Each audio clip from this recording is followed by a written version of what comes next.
За хяналт шалгалтын ажлаа зөв болгоод эрчимжүүлэх гэж байгааг бол дэмжнэ. Сонсголыг илүү олон хийдэг болох хэрэгтэй.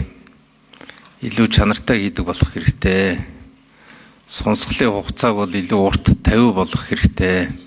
Яг гэвэл энэ мөрдөн шалгах ажиллагаа чинь 3 сар юм уу ганц сарын хугацаанд хийгдэхээр дутуу төлбөр хийгдээд байна.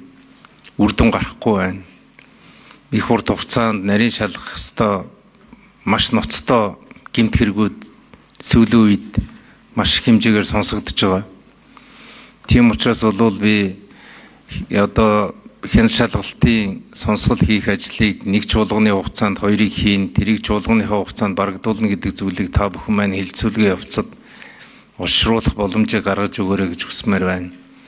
Дээр нь хугацаагийн бүрэн эрхийнхаа хугацаанд хяналтын энэ мөрдөн шалгах ажиллагаа явуулах боломжийг парламентаа гаргаж өгөөсэй гэж хүсэж байна.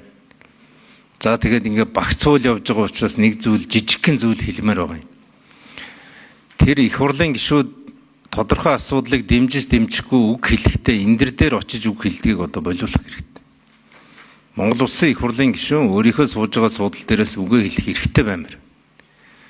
Тэгэхгүй бол нэг тийм жижигэрсэн нөхцөл байдал харагдаад байгаа байхгүй. Засгийн газрын гишүүн сууж идэг, их хурлын гишүүн тэр асуудлыг дэмжихгүй байна гэдгийг хэлэхдээ босоод үгээ хэлээ явж идэг ийм зүйлийг та эдмэн зүгээр хэлэлцүүлгээ явцад нэг тэр хэсгийг суудлын дээрээсээ үгээ хэлэх боломжуудыг гаргаж өгөөрэй гэж хүсье.